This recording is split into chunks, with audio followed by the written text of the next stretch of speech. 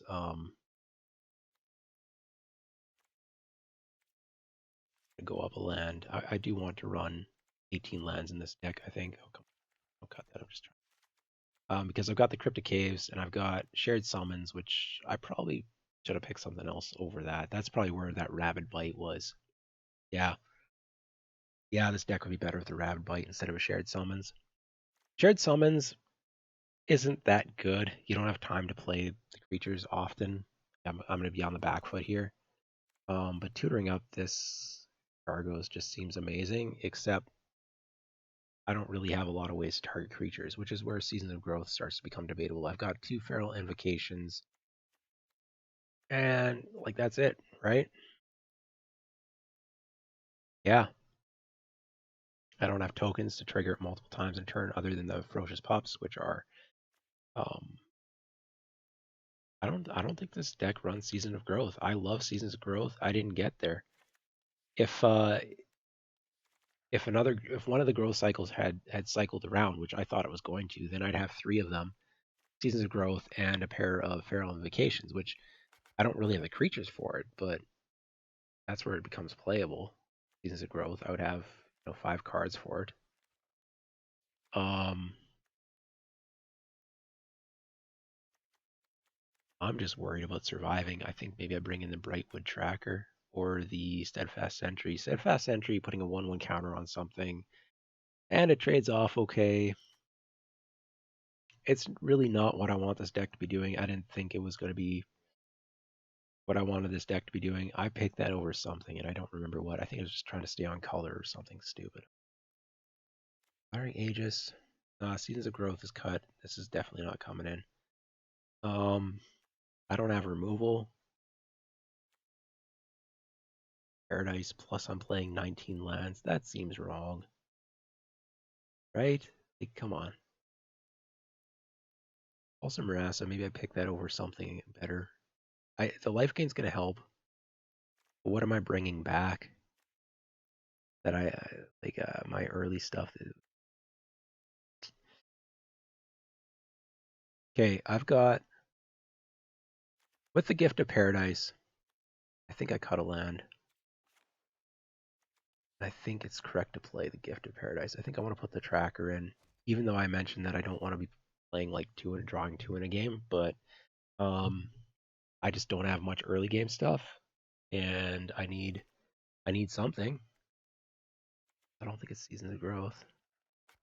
Not a single foot soldier. Not the yoked ox. I don't think this deck didn't get there. If I made more disciplined plays, I wouldn't have this. I'd have a rabid bite. I'd have the 2/1/1s instead of whatever I picked. It might have been this tracker. That would have been a mistake then if that's what happened. I think I knew it right after I passed it. Yeah, there's some bad cards in here. Okay, so I've got 9, 7. Hold on. Yeah, 17 lands. I've got 9 green sources, which is okay. And I've got 7 white sources. I've got a triple white card, but I do have a Gift of Paradise. I can't play that triple white card unless I get the Gift of Paradise out. That's basically what it is. Is this good enough that I should keep it over cutting it? Cutting it and yeah, these are staying. I'm just gonna.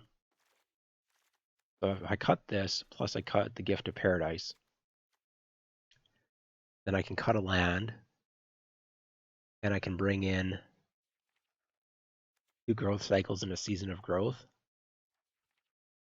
or a Marauder Axe. Yeah, I guess it'd be 2 growth cycles in a Season of Growth of growth. I mean, 1, 2, 3, 4. Whatever creature you control. Yeah, target a spell. So like equipment doesn't work. Putting passes on my opponent's creature doesn't work. So I'd have only 4 triggers for that would draw a card. It would also do the scry, but the scry, I mean, I've got the pop that does a double scry, but other than that, I've got nothing that really likes the scry. I think Sky's Blade is just better. I'm gonna be behind like every single game, and then hopefully I can live long enough with all this incidental life gain to like find my card. And this deck is worse than my last one. Yikes.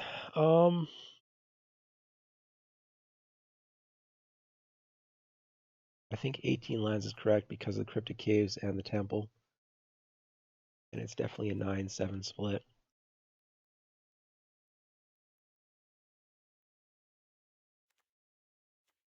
Hold on. This is only 17. Oh, okay. Yeah, but Gifts of Paradise, right? That's why I'm playing. I could increase my white source by 1 to run 18 lands, cut the Gift of Paradise. I so I don't really think very highly of Gift of Paradise, but somebody was saying it was good.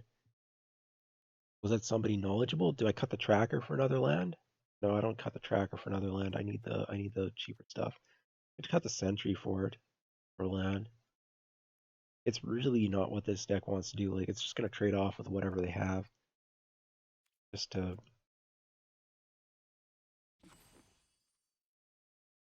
18 lands, 15 creatures.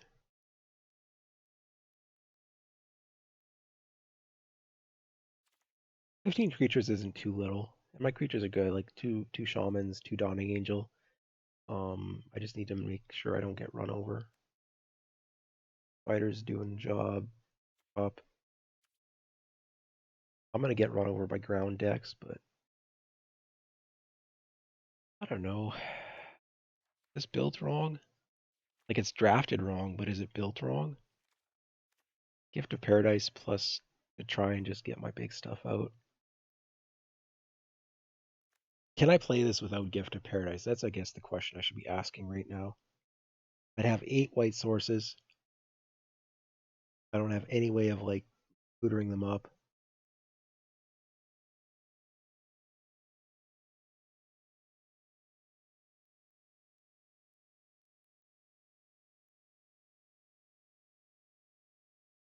I don't know. Is Gift of Paradise playable? Is that a good card? Should I cut it?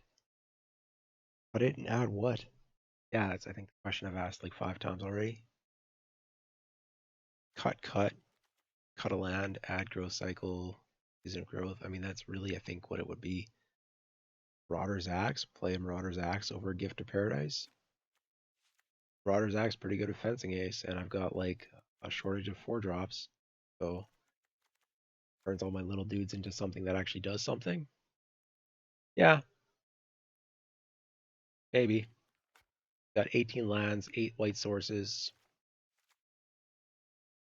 shared summons, which gets me my big stuff in the late game. Pulse and Rasa, which can help me survive.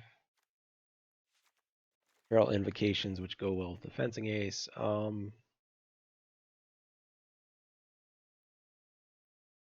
It feels like I've got 2 different themes going on here. Big fat stuff and just trying to survive till I get there, and then like fencing ace aggro, which doesn't have like if I draw that half the deck, I could just run somebody over. But maybe I should just enhance it then. 2 growth cycle, the season of growth, another Marauder Axe. Like I don't want to play 2 Marauder Axes. Is Shared Summons a bad card? I don't have any ramp. So I could cut one of these, but it doesn't allow you to separate them. Or what? What's going on here?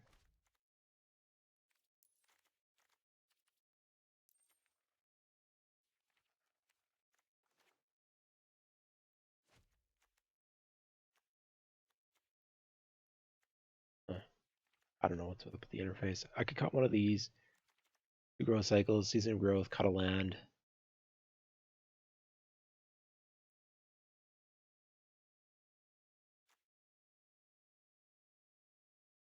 I mean, this thing's awesome if you get it out. I just don't see myself having a chance to get it out.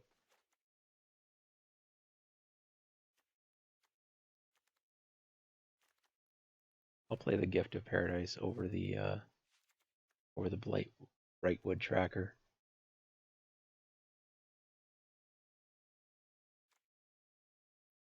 Yeah. More concerned about being able to play my big stuff than about finding it.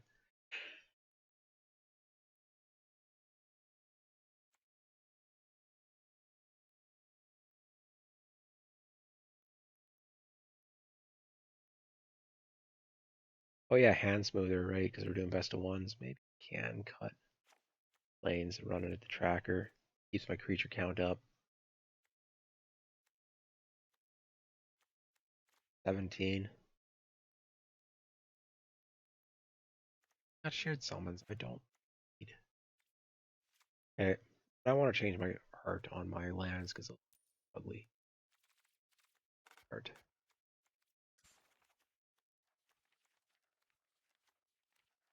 Change my default somewhere, right? That's the way to do it. For profile.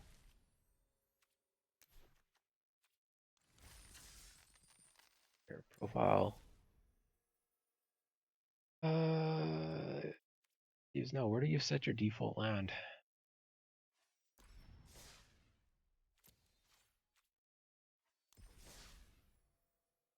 Dex maybe? No, doesn't look like it. Okay, well, I want to change my art so that manually, very awkward, awful way.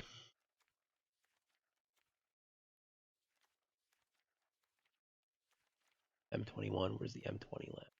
Actually, 19. There we go, there's M20. Yeah, I'll play these, sure. I don't know, it's not my favorites.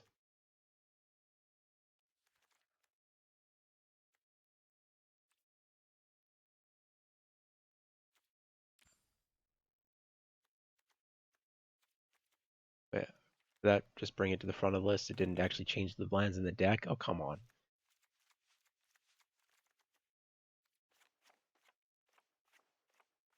All right, then I need a forest.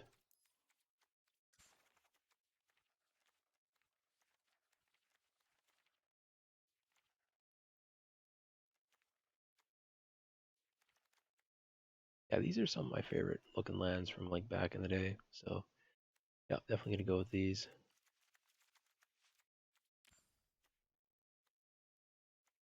These ones don't look bad though. Okay, 9, 7 plus the 2, so I've got 8 white sources, 9 green sources, 1 colorless that I can cycle. 14 creatures.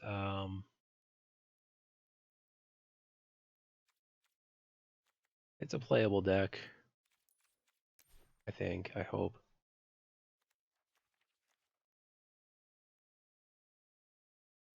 Tracker over axe. I mean, the axe is just kind of, maybe that's just copium. But I do have a token maker. I don't know, Gift of Paradise. This deck is sketch. I don't know how to build it. All right, see if I can do better in 1 and 3.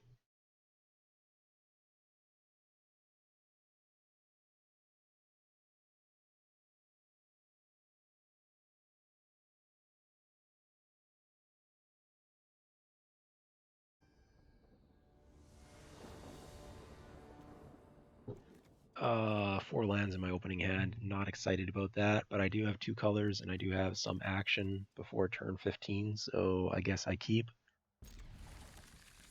Mulliganing a hand because you have too many lands is just gonna be a pretty dumb decision because just have 1 less card in the future. Like, would I keep this hand if it had 3 lands and only like the other 3 cards didn't change? Yes, I would. So I might as well keep it with too many lands and just be flooded by 1. Start the game. Like, that's fine. Better than mulliganing. We're gonna attack here. Get in a little bit of damage, and yeah, there we go, spider.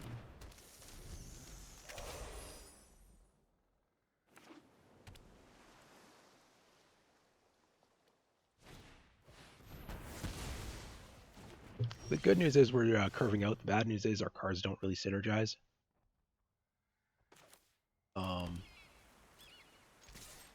And like we just drew a card that we're never going to be able to cast because we got a colorless land and a whole bunch of forests. So, yeah. So these cards don't synergize. This wants to sit back, do defensive. This one wants to attack with like a bunch of token maker type stuff to like power it out. This wants enhancements. Like they don't coordinate well. But my opponent's got like what going on over here? A 3-color deck that isn't playing that. Oh, maybe they're playing a mythic. Those mythics are basically unplayable except for the elementals one. The elementals got some fixing. They aerial assaulted my fencing ace because they were worried about me doing fencing ace type stuff. That means they have less removal in their hand, but it also probably means they had more removal available. Oh, Bone to Ash. Yeah, I was hoping they just didn't have anything. I didn't get the draw for that. But should I just have passed? Maybe. Ah, another removal spell. Their deck must be mono removal. They're just betting it that freely. And we can't punish that because our on rare still needs another land before we can play it. Now, can I activate this? Only 5 or more? Yeah, I can, but I'm going to do it end of their turn. Why not do it now? Maybe I should have done it now, actually, because I could have probably played whatever I drew. Yeah, probably a mistake. Not like they believe I have something with Flash, because like rare, basically. Okay, so this gets me further away from the angel, but also closer. Yeah, there we go. Kind of wash. They're sitting there with a full hand though, and they've only cast spells so far. I did not think that this kind of a deck could be built. I didn't draft enough to have an idea, so. And if I flood out, then I'm going to be not the kind of card I want to see on top of my deck, but it's not a land, so we'll keep it. I could play Safara, but like they're going to have removal, they're going to have possibly counter spells. Wow.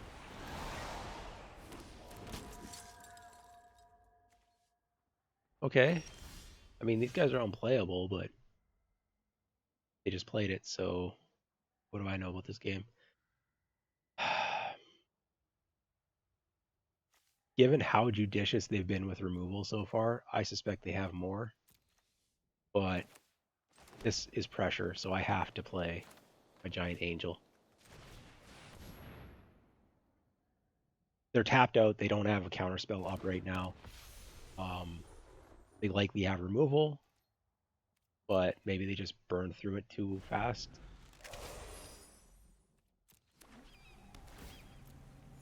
I mean, I was kind of showing them an aggro deck, so maybe they thought that I was an aggro deck.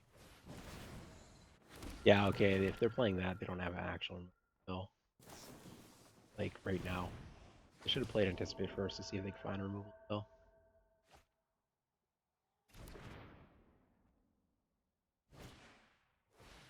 Plus they know that they don't have anything that kills it.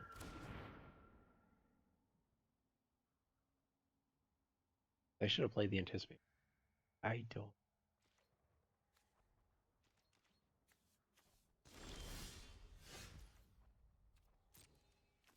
So they could trade it off with it, but then I'm killing this, and that's, I think, good enough for me because they're pretty much comboing out with it.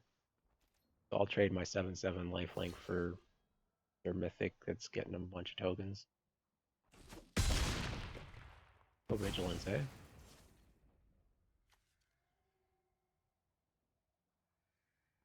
Alright.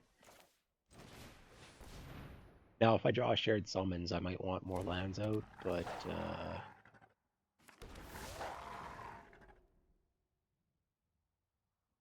4, 5, 6, 7. I have no reason to hold them, right? They're not playing discard colors, so I don't have a guard outlet for them. I think just if I draw shared summons, that's reason enough to keep playing lands.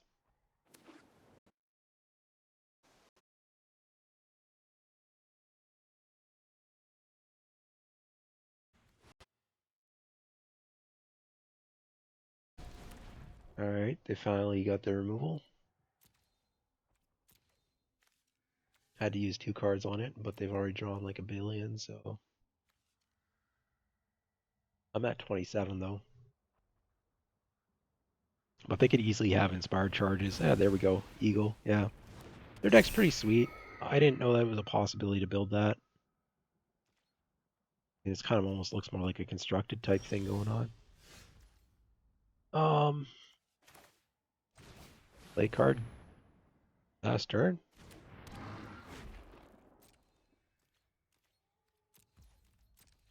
Now all their 1/1s are actually 2/2s, so it'll actually hit really hard in the air, and I can't attack into it nearly as well, even with trample.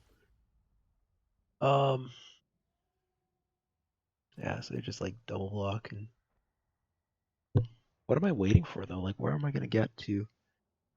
The longer I wait, the more things they're gonna make. But I do have a couple removal spells, but pacifism doesn't really help against this or this. I guess maybe they deck themselves. Still at 16 cards, but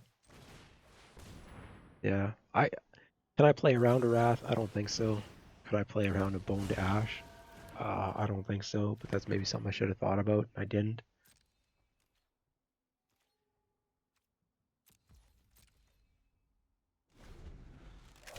I'm sure they've got inspired charges, but I'm at 27, so would have been nice to get a second creature with reach. Okay, well, yeah. Huh.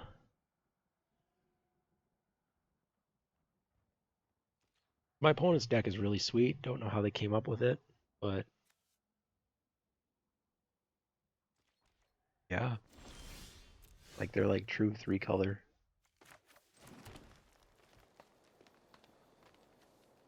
How many lands are left in my deck? 5, 6, 7, 8, 9, 10, 11. There's another 6 lands in my deck, I think. 6 out of the 21. So I shouldn't be drawing very many more lands going forward. Yeah, okay. Kill my reach dude. That's why having the second reach dude would have been nice. I don't even have to make that many attacks here. Push me off.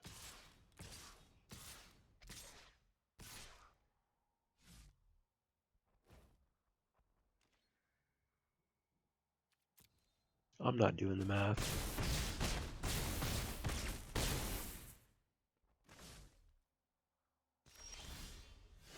Wow, not a land.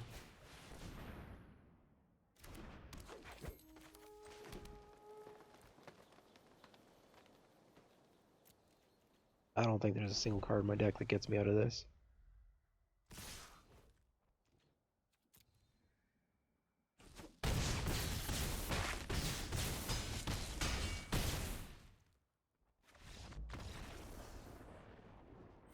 Alright, so that deck was pretty impressive. Um I don't even know how you draft this. I mean, do they start with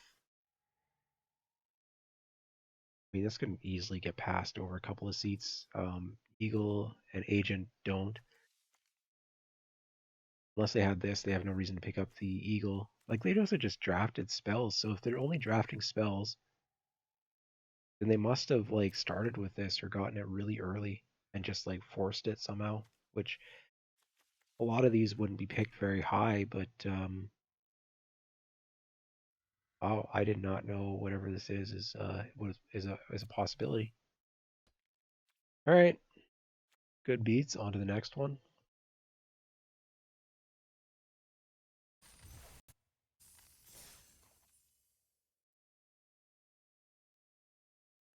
I seem to remember winning a bit more than this in 2020, back in when it actually was a relevant current set, like summer 2019, fall 2019, when I was drafting it a fair bit. So 3 lands, 2 colors, action on turn 3. It's a keep. It's not great, but my deck doesn't have very many 2-drops, so can't complain about not having 2-drops. You didn't put them in your deck. I am looking like I'm going to be mana flooding again.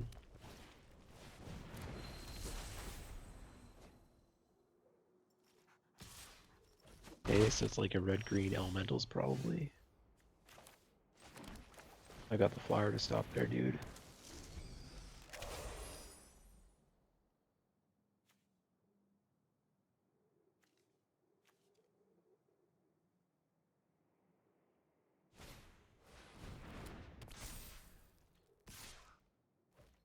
So I'm still gonna block because blocks a creature with flying gets 2/0 until end of turn.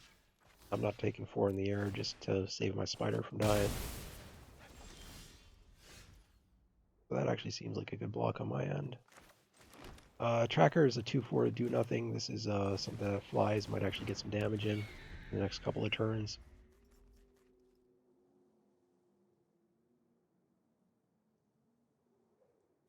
I thought they were going to play the Maniacal Rage on my spider, prevent it from blocking. But I'm not going to block here because they could pump and I'd lose my dude. And even though they're wasting their turn then kind of, I still would rather just keep my flyer. Alright. I'm going to play the Silverback Shaman pre-combat to get more damage in. Yeah. I don't think they're blocking. There's an argument to be made for sitting back and blocking here because they're kind of winning the race, but I've got a 5/4 trample out right now, and they're stuck on 3 lands. So I can close this game out before they draw into more lands. Because I'm kind of starting to already flood a little bit. Although this helps against flood, and that would as well. I've drawn my anti-flood cards. Okay, I don't want to trade this for like a Pack Mastiff and a Moat Piranhas, but fortunately I don't have to, so yay me. Okay, I didn't do the math there. I should have done the math there, but I'd rather play the Tracker and a land than Feral Invocation there. I mean, they read that I had something when I made that attack, I guess. Otherwise, they would throw that away, I would think. But, yeah. I do also win the late game. I don't have to win on damage now. I just have to stay alive a little bit. I haven't been playing that way, but I am fairly convinced I win in the late game. Interesting.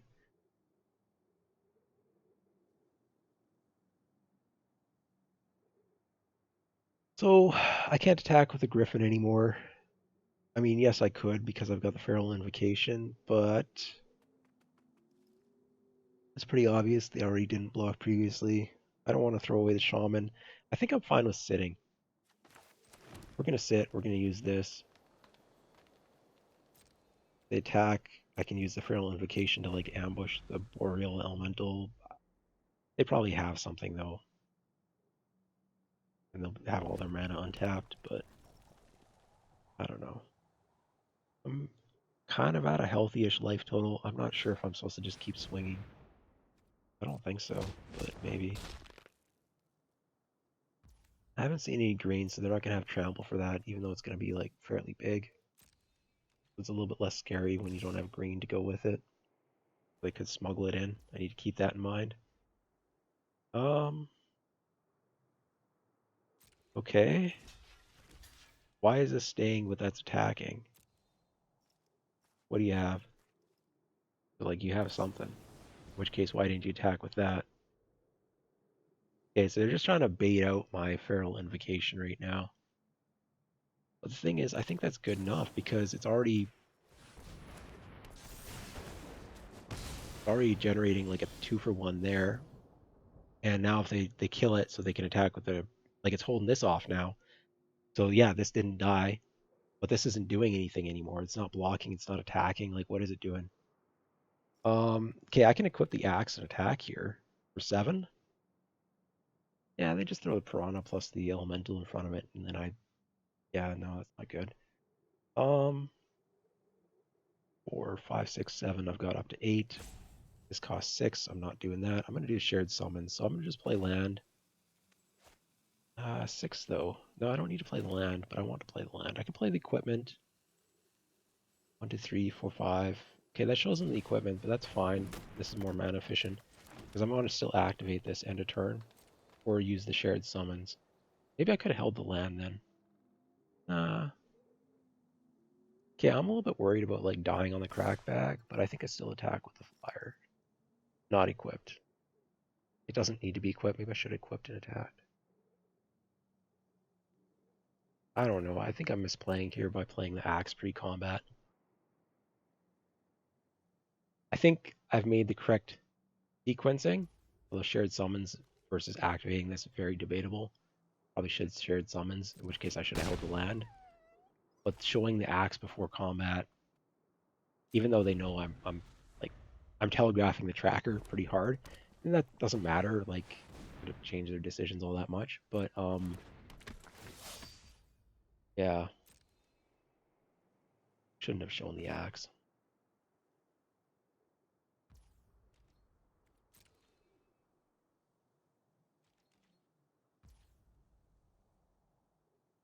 Shared summons is better.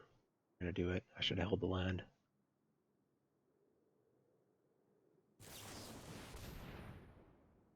And this is where shared summons is better, when you can do it end of your opponent's turn instead of on your turn, because you're not on your back foot. Still get the two best cards in my deck. Not gonna overthink it. Passives plus axe is actually a win right here. So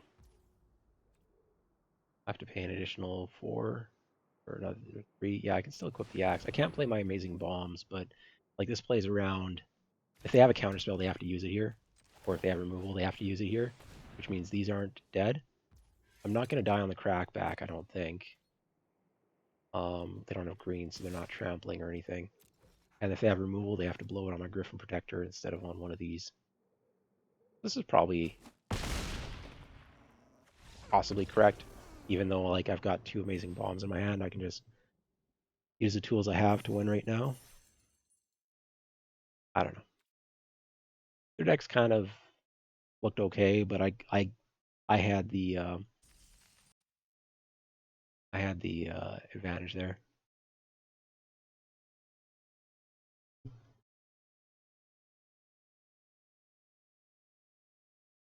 It kind of sounds like a bot, that chatting there. It might not be. It might be. I don't know. So yeah, you're not getting added, dude, just because you sound like a bot. Sorry.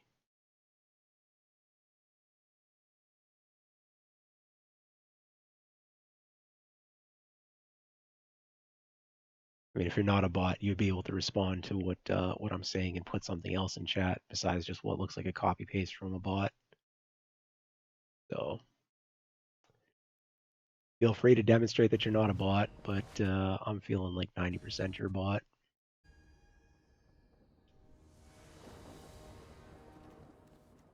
Not really sure how adding people on Discord gets the scam going, but yeah.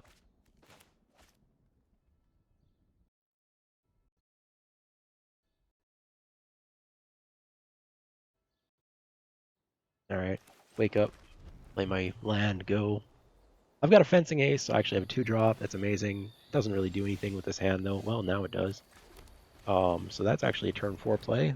Just how we drew it up by putting the single Marauder Axe in.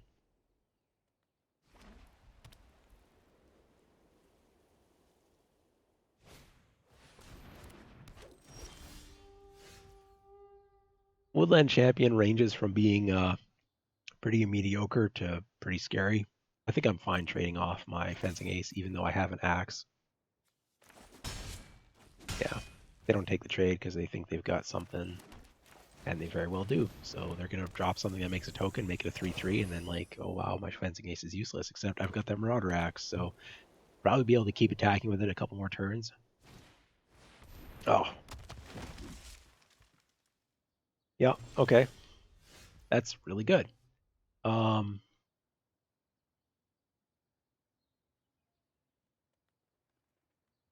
I said I was going to axe, but I've got a Feral Invocation now, which does pretty much the same thing. It's a little bit more vulnerable to removal, but it can kill that big dude if they actually like block with it.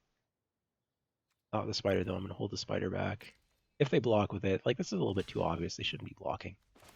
They shouldn't be blocking. Well, I thought it was too obvious. See? He's in silver. He's not in bronze, completely unranked. That's what I was talking about. The bronze completely unranked people might actually be good at the game. Whereas, like, I don't know, is that silver or is that platinum? He fell for it. Yeah, this thing's going to be amazing, but it's not going to be as amazing because I killed that thing. All right. Equipment. They're just going to start chumping. But I do need to put I don't need to put it on the fencing ace. Double strike, I kill the first thing. Yeah, so I can put it on the netcaster and attack with a netcaster, right? They don't have a double block on either of these. Not a good one. So they're just going to take, like, what, 10 damage? Nah, they got to start chumping. Okay, they're trading. So trade's better than the chump, but I'm actually okay with that. They haven't shown a flyer yet, and that thing was probably going to keep growing. Yeah, Death Touch. Do they have the fight card? No, they don't have the green mana for it. They might have the fight card to kill my fencing ace. I need to draw a land here, which is why my deck's never going to give me another land ever again. I'm going to die with a handful of bombs. Anyhow, I'm attacking for 10.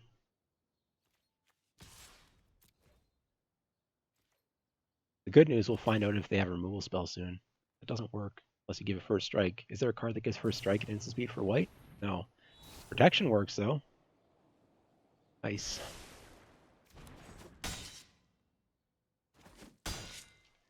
Well, I traded it for a God's Willing. It's not great.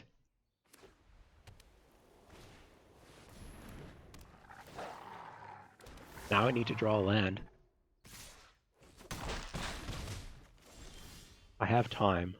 That's the one good thing here. That buys me more time. This is actually not very good right now, because I already got my bombs and I just need lands. And this requires me to take off a turn, so it's no better than like being completely stuffed on mana right now. But okay, how many are they gonna get? Because they were about to run out of gas. Now they got a bunch of 2/2s, infinite 2/2s. Need a pyroclasm, clean those out. I don't want to trade. I'm at 21. I can equip and swing, or more likely play the shared summons. Well, okay, now I'm not going to play the shared summons. I can fencing ace and equip. I'm going to go in the air here. Fencing ace can hold off some stuff, and they're at 10. So like we're getting there. I don't have enough mana to like equip and re-equip, but I still think I'm going to be playing these or this at some point before the game ends, I hope. There we go. Okay, do I attack with the 3/1 double strike?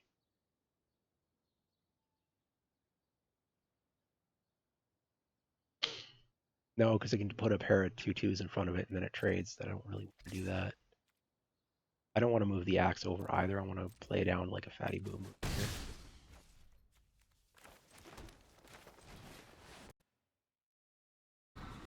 Yeah, guy never responded. Definitely a bot. So we're just going to get this guy out of here.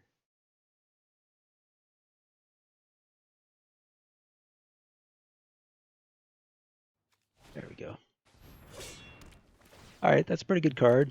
Really good when you got Woodland Champions around as well, but they traded that off for my Spider like a billion years ago. Okay. So I've got an 8/7 Vigilance. I can definitely attack with that, but they're going to just like quadruple block it and kill it.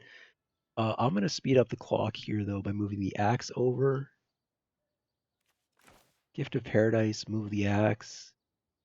Move the axe. Probably that's the play. I don't need to play that before, after an attack here. They don't have any reach creatures, no. It's going to go in with just the flyer. Then I'll play the Gift of Paradise on my untapped land, which I don't want to be a plains. Nobody runs land destruction, do they? But in any case, 2 planes is a whole lot closer than than 1 plane in terms of like being able to play my giant angel. I don't think I'm playing my giant angel before the game ends. They need a flyer blocking creature right now, and their deck looks like aggro-y. Very, very aggro-y. I'm not going to move the axe here. They don't have like a befuddle or something like that that's going to make... if they have removal, then like moving the axe doesn't help anyways. It's lethal if they don't have something. If they have something, moving the axe doesn't help. Yeah, no reach on that. No flash reach dudes, I don't think. That's game. Okay. So yeah, the axe doing some real work. Maybe I underestimated it. And we finally got a bronze 3. All right. Their deck, they lost the game when they blocked. And Feral Invocation's a common, and there's other pump spells in green and white as well. Like I didn't need a Feral Invocation. Moment of Heroism, Growth Spiral, or now Might of Masses wouldn't have worked, but like there's too many cards that do work in that situation for you to block instead of taking like 2 damage, or if you think there's a combat trick that is going to deal more damage, you still don't block. Like, grow your Woodland Champion by putting a bunch of chump blockers out for my one buffed up double strike you do. Like, the block was a mistake from them, and it was too obvious. They shouldn't have ever made that.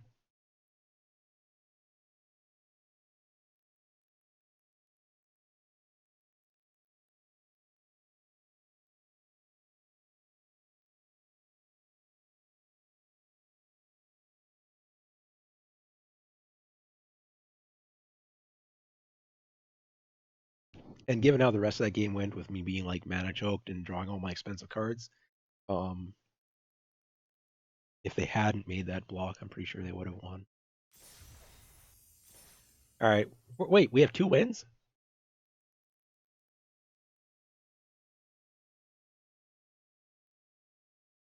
Sorry, choking on a bit of water, and my voice is going apparently after like what is this 4 hours of streaming? That's not even that much. Too much talking, not enough drinking water. 2 wins. I don't think it's my best deck of the night, but it's okay. Yeah, just need to play it better. Well, I can't. I probably can't win all out today because I need to go to bed at some point, but I can keep going for a while.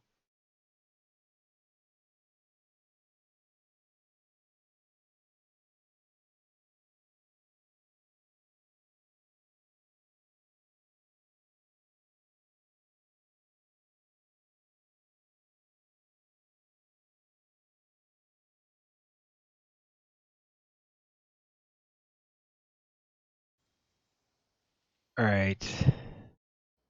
Um, Again, I've talked about this before.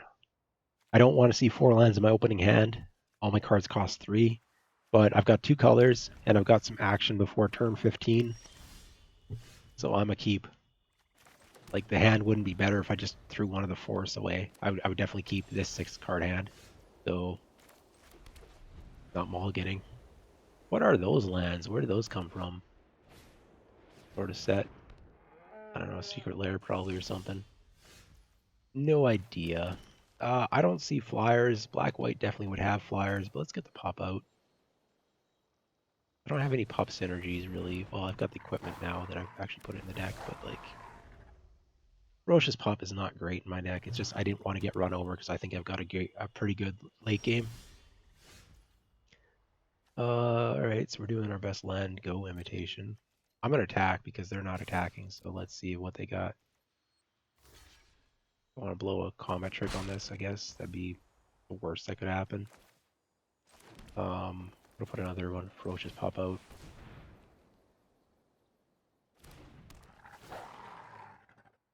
Be like a woodland champion would be pretty amazing with all these ferocious pops. But Yoke Dox is gonna keep me locked out of the game forever. Passivism on a token, my dude. What are you doing?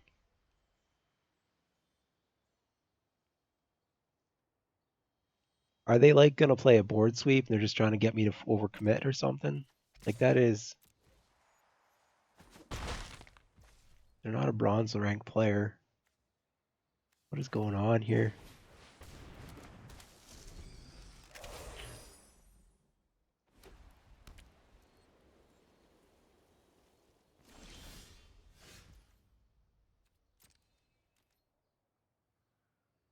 If they're not trying to get me to like overcommit into a wrath, or if they like literally have the late game absolutely to the extent they can burn a passivism on a 2/2, then that's an unbelievable mistake. And my late game's already pretty decent. Like I don't. Oh, pump spell, pump spell, pump spell. Yes, I'm gonna keep this, and I'm gonna say exactly why I'm keeping it. This will go and get me my Gargos. Gargos, yeah, that does then fighting when I have this. So Obviously, I can't play that plus this on the same turn unless I wait till like turn 9, but still, I think that's pretty pretty decent. Okay, so like they're encouraging me to commit more to the board, which is making me nervous, but I still think I play the Dawning Angel post combat. I'm not gonna pump here. Kept the fight card in order to they might have a wrath, but I have to force them to trigger it, and so far they haven't triggered it, and they have no reason to. Now they have a reason, because I have a difficult to block fire here. Not just some little ground guy that they can throw some nothing creature down for. Alright, when it dies, it comes back. Yeah, they're definitely prepping for a wrath.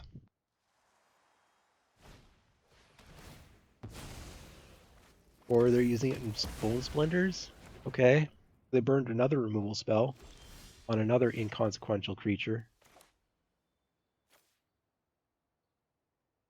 Well, I can't just keep attacking here. I have to actually do something different. Unless if that last card in their hand is literally Wrath, I don't get this.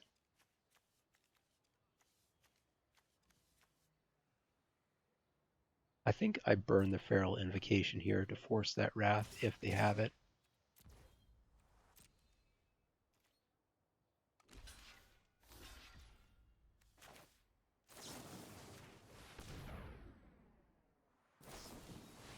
Okay. I'm completely fine with this. They use that as a removal spell on one of my like stupid little tokens, and they're completely out of stuff in their hand. Like they're flooding, and their board is the opposite of impressive. Some bad cards. You know what I'm saying? All right. If they top deck removal, they've got a couple turns to do it.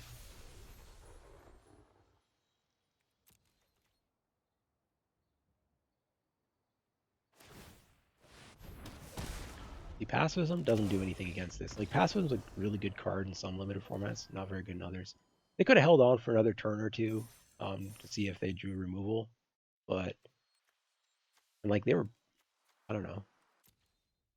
But yeah, I guess if that's just a land. Maybe they well, you all you need is removal for this. If there's removal in your top 3 cards, top 3 I've probably gained too much life, but top 2 cards, um, I think they could wait one more turn before conceding.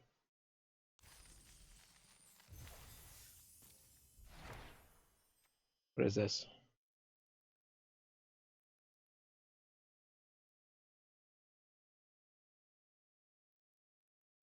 Isn't that just Relic of Progenesis?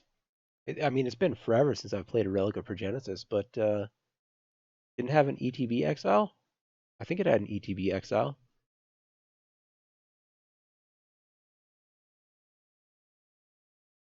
No, this is better than Relic of Progenesis. Relic of Progenesis had the activated on the Exile with the card draw. So they split. No, no, no, no, no, no, no. Relic of Progenesis didn't have the ETB Exile. It had a tap and exile target card, and it had a tap, exile the entire graveyard, draw a card. That's what it is. So this is both better and worse than Relic of Progenesis. Because Relic of Progenesis, you had to keep the 1 mana open if your opponent was like a combo deck that you could exile at the right point, exile the entire graveyard. But you could also exile 1 card of your opponent's choice every turn. So you could keep their graveyard lower for free. Whereas this doesn't have that ability, but it also has an exile on ETB. So I don't know which one's better actually, but um, yeah, 3 wins, something.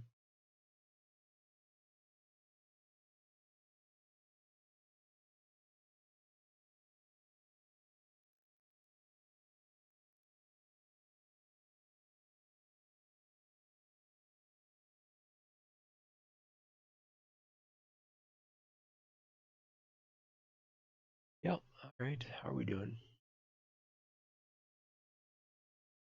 Has to find somebody who can beat me. Is that what the matchmaker's looking for right now?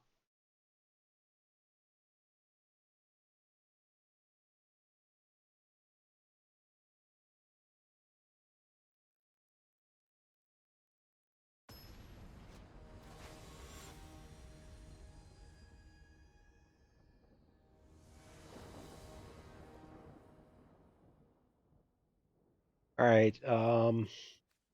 Wow. Okay, this hand I need to think about. I don't want to waste pacifism early game, which means I've got nothing to play early game. Um, I got two colors. I've got a Scryland. The Scryland changes the math on this. I think with the Scryland, I keep it and I just try to get some early game action. Without it, I think I mulligan that hand. Yeah, that would have been devastating to draw land off the top there. Aerial Assault. Again, I don't want all my removal spells in the early game.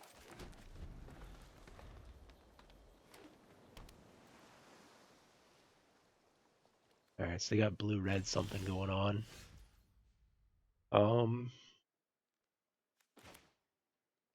Again, I've got nothing here going on. Like, I've got good cards in my hand, but I just got... It's slow. It's very slow. And, yeah. I have a fair number of 3-drops. Not enough 2-drops, but... Or 4-drops, but I have 3-drops. Alright, Cloudfin Cedar. Cloudkin. Cloudfin. Why do I keep saying that? Not pacifying the 2-1. I've got a pair of 2-3 reaches. I could draw them. Otherwise, I'm a little bit weak to flying with this deck. But right on time. Now they've got Bone to Ash mana up right there. Does anyone else smell Bone to Ash there? I do. Okay, so this only works on tapped creatures. But this can shut down things with abilities. I think I just shared summons maybe. Because I think they have Bone to Ash.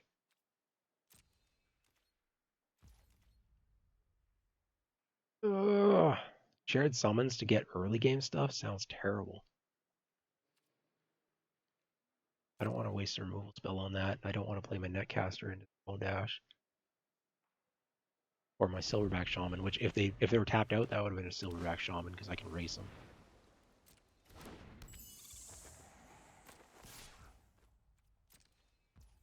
They've still got their Bone to Ash mana here, but this doesn't get countered by Bone to Ash, so let's go get some stuff to get countered. Oh, negate. Okay. They probably still have Bone to Ash. But I'm gonna go ahead and smash my Silverback Shaman. There's no Essence Scatter in this cube or Quench or something like that. Oh wow, Aether Gust. Aether Gust. Alright, they're main decking an Aether Gust. I mean, okay, so most of your opponents are going to have 2-color decks. Occasionally, it's going to be 3-color deck, potentially in like green because of the elementals thing, or like a splash or whatever. But whoa, they're burning Infuriate just to deal damage. Wow. I can't afford to wait any longer. I have to start doing something about their creatures. I'm gonna try to Aerial Assault. I'm gonna play a land first so I can pay a Convolute here.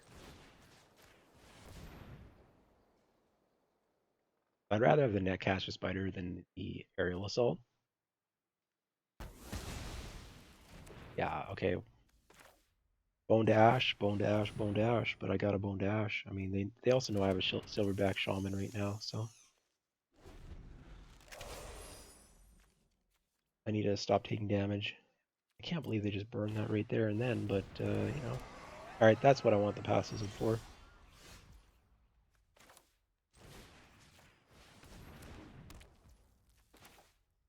Can attack here? That isn't really a good race. I'm just going to hold it to stop the fairy. I'll race him with the shaman. Sorry. Yeah, that's put it on top, right? Yeah. So yeah, what I was trying to say is that because most of your opponents are 2-color, there's like a 40% chance of them having at least one of those colors. Oh, it's not actually 40, it's like 30-something% chance or something, depending on which colors are drafted and all that. But 2 to the face, that hurts. Down to 8. Yeah, it's Cryptic Caves time, but first we're going to slam the Shaman. Or no, Cryptic Caves first. Again, not going to attack. Because I'd rather keep my life total above 7 than deal some amount of damage. I'm not winning that race just because of how far behind I am, even like 2 damage to 1 damage. I'm just starting way too far behind. And my late game's pretty good if I draw into it. 1, 2, 3, 4, 5. If this hadn't been negated, I'd have more stuff, but I've got 9 lands, 10 lands, I guess, and 5 not lands. I'm drawing lands at a 2-to-1 ratio. I mean, yes, my starting hand was 4 lands and 3 non, but since then, I've only drawn an additional 2 non-lands. I've drawn an additional 6 lands. Like, that's ridiculous. And they got correct answer there. Burned Ash. I think I attack here because I got the backup, and if they counter that, then like whatever.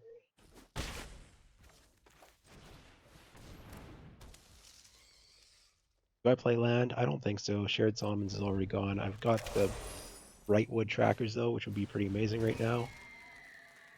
None of my cards do anything. Activating tracker plus, I guess there's no reason to hold a land. I've got no way to cycle them. My opponent doesn't have discard spells. So, yeah. I'm playing draw go on a flood out, but that means that there aren't very many lands left in my deck. Let's count them up. 3, 6, 7, 8, 9, 10. There's only 7 lands left in my next 22 cards, so I should be drawing not lands plenty here. They've got something, but what do they have? I could double block this, but I think that because they ran that Infuriate earlier, they could have like double Infuriate or something. Oh, okay. I mean, it's pretty good. Yeah, that's really good.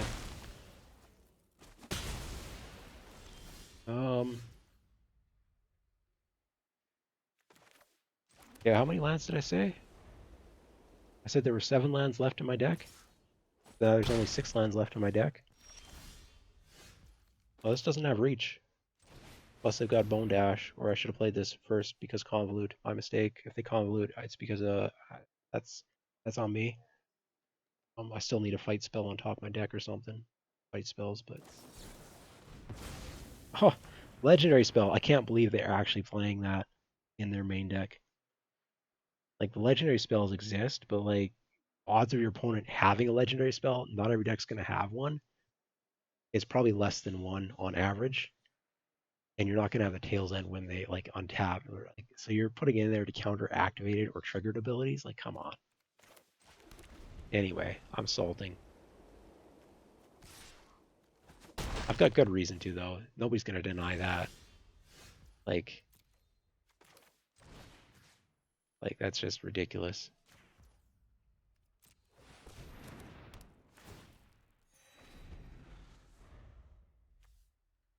I'm losing to someone who put Aether Gust, Negate, and Tails End. Okay, Negate's like whatever, but like, are you kidding me? And look at this, look at this, look at this. Okay? Okay. 1, 2, 3, 4, plus another 8, 12 lands. I've drawn 12 out of my 17 lands. There's 5 lands left in here.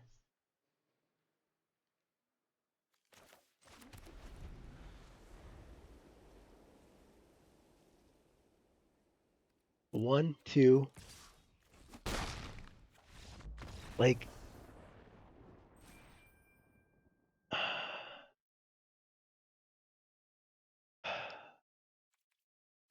okay. I have the 1 exiled, plus an additional 1, 2, 3, 4, 5, 6, 7. I've drawn 7 non-land cards to go with my 12 lands the entire game. You don't win Magic games like that. I'm sorry. Like maybe if your cards were actually good, like this is a good card, but it doesn't work against flyers. This here, it's an okay card. Did get countered. Maybe if it hadn't gotten countered, but like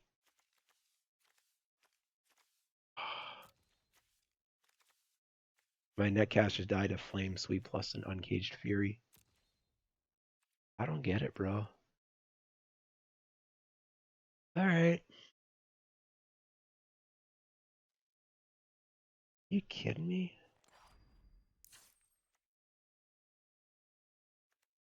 Okay, so I am running 18 lands. Okay. Okay.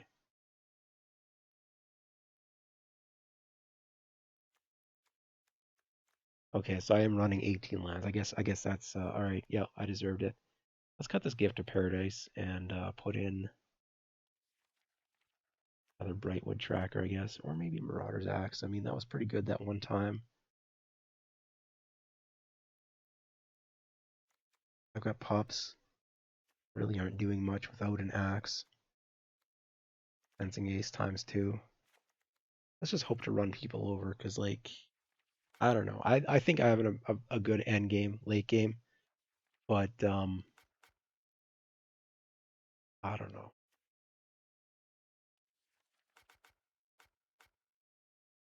Got to land, keep the gift.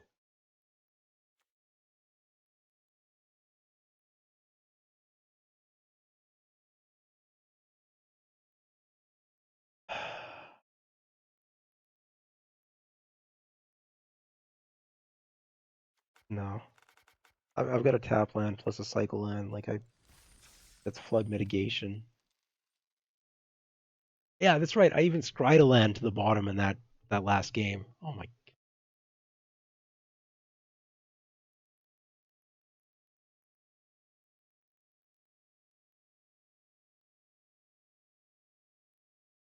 I mean, whatever, dude. I need to go to bed anyways. So. Uh,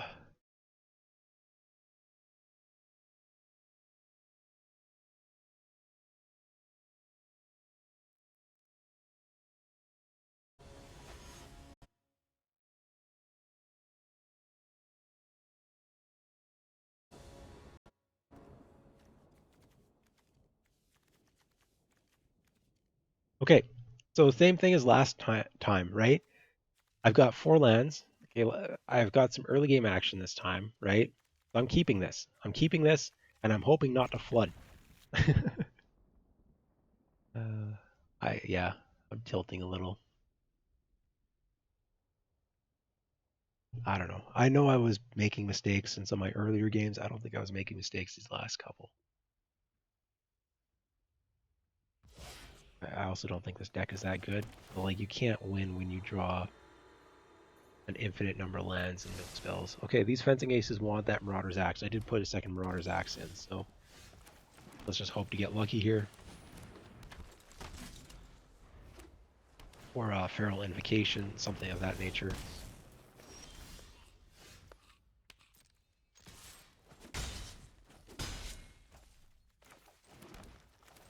Alright, Spider to shut off the flyer.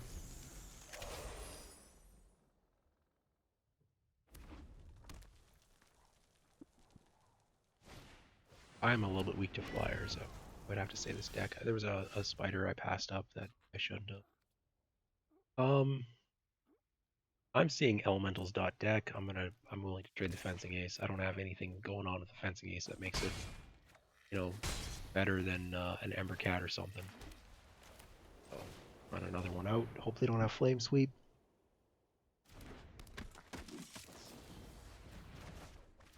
I guess I haven't been punished by the bows today. Like I've got double fencing ace, so like bows would be pretty good against that.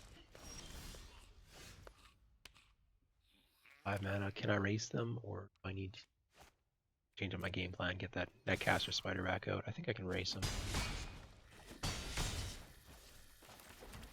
Double shaman here.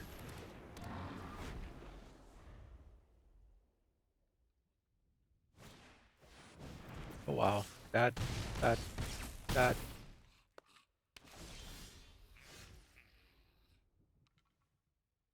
Okay then.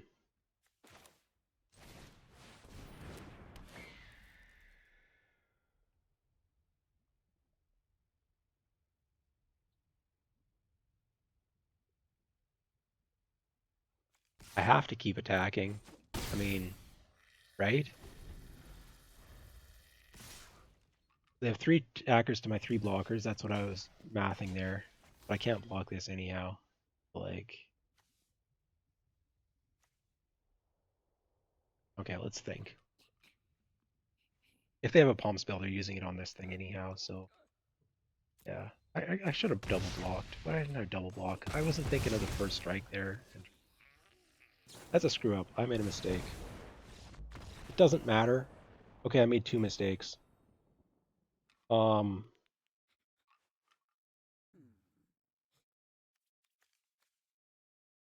I made 2 mistakes. That block on the last one, it should have been 2 fencing aces on it. Because again, a pump spell, I couldn't play around it. The double blocking would have first strike damage to kill it. I'd still have a fencing ace in play. But the earlier play where I put down the shaman instead of the caster, not caster spider, my life total still seemed quite healthy at that point. I don't know if you should ever play around Act of Treason in like some blue-red deck. I don't. These aren't the type of decks that I remember existing in M20. What is going on?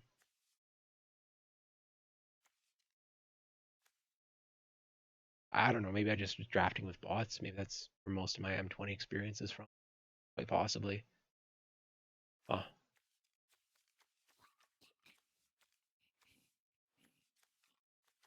I got beat by an Act of Treason. I could have put the Nightcaster Spider. I thought I could race him with the Silverback Shaman, but that was a very um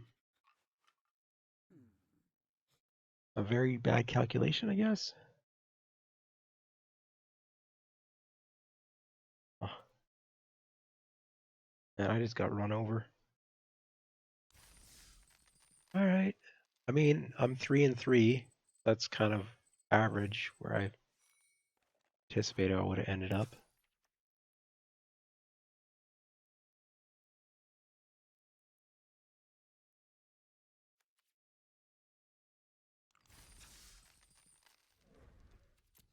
I mean,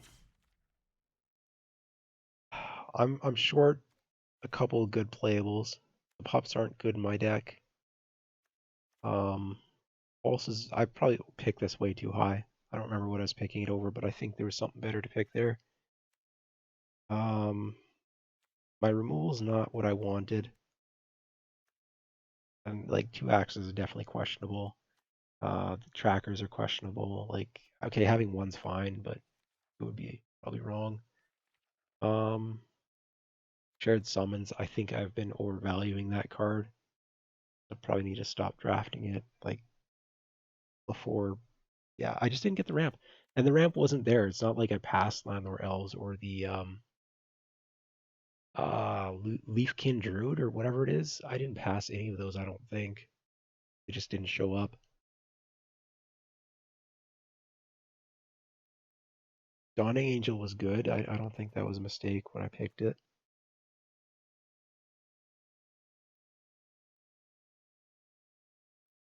Yeah, I don't know. I kind of want to just go for another draft, but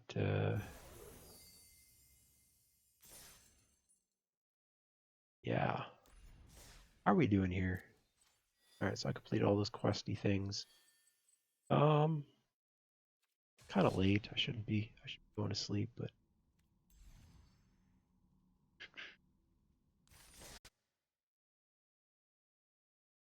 I can probably do one more draft. No, I've got other things I need to do today. Yeah, that's got to be it. I got to make a disciplined play here and cut and run. I got some other things to do before I go sleep, and that's the end of that. I mean, I had a 1-3, a 1-3, and a 3-3, and like, okay, so my first deck, this one was just straight up bad. See if I can put the record in here, maybe.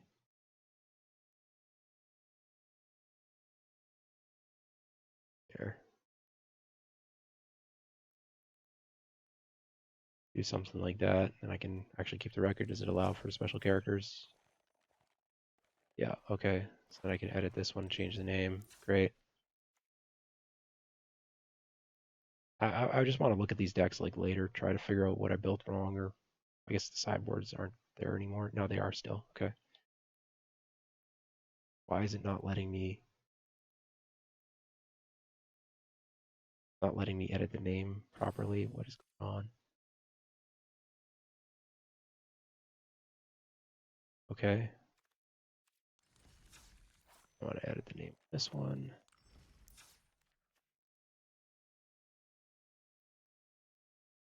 Okay, it doesn't allow me to move over any further on that. What's up with that?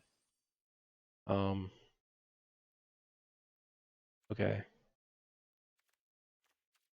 So just to look at these quick.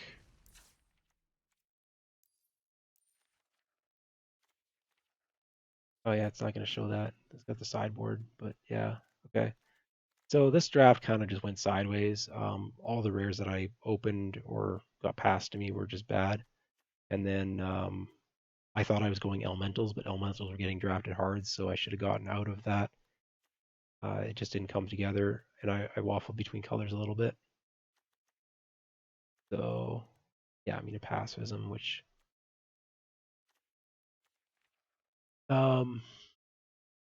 too many destructive daggers, not nearly enough lavakin brawlers, like no actual power, like fire elemental, like my top end good card. 2 reduced ash, but that's like kind of mediocre. 3 ember holders. Ember holders good, but it doesn't kill bigger stuff. And like the druid, it's a good card, but I'm trying to be some sort of crappy ramp, crappy aggro deck. I don't really need the ramp, so maybe I should have cut that. I don't know what I would have replaced it with though. Um, I've got the Chandra though. I don't know. The deck just wasn't good, but I don't know where it went wrong in the draft. Well, okay, I kind of do. Yeah. Um, this one, I actually think this is a decent deck. Like, it's not amazing. The top end could be a bit better, but got a Blood for Bones and Air Elemental, like 2 Cloudkin Seer, a Bone Splinter as a murder, Bag of Holding, which like it's not amazing, but you know, like in terms of late game, that's pretty good. Dungeon Geist. Um, this is, in my opinion, a good deck. Yeah, I've seen better, but it should have done better than 1 and 3, I would think. I don't know. I made some mistakes. This one here, I don't think this deck is that great, but it's not terrible. The 2 drops are definitely lacking. Um, I made a couple incorrect picks. 3 drops are also lacking. I probably could have gotten another Griffin Protector if I rewatched that, and the 2/1/1 token maker. That would definitely have helped out the early game on this. Maybe I stayed too committed to Sephira because white. I mean, the pacifism came around pretty late. I got a Dawning Angel like second after that. I don't know.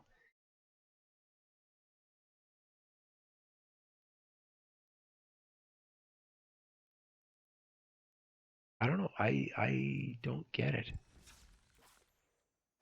and I probably never will. All right, that's it. I'm going. Yeah, that's that. Have a gooder. I'll probably be back in a couple days doing something a little bit different on stream, but we'll see what happens.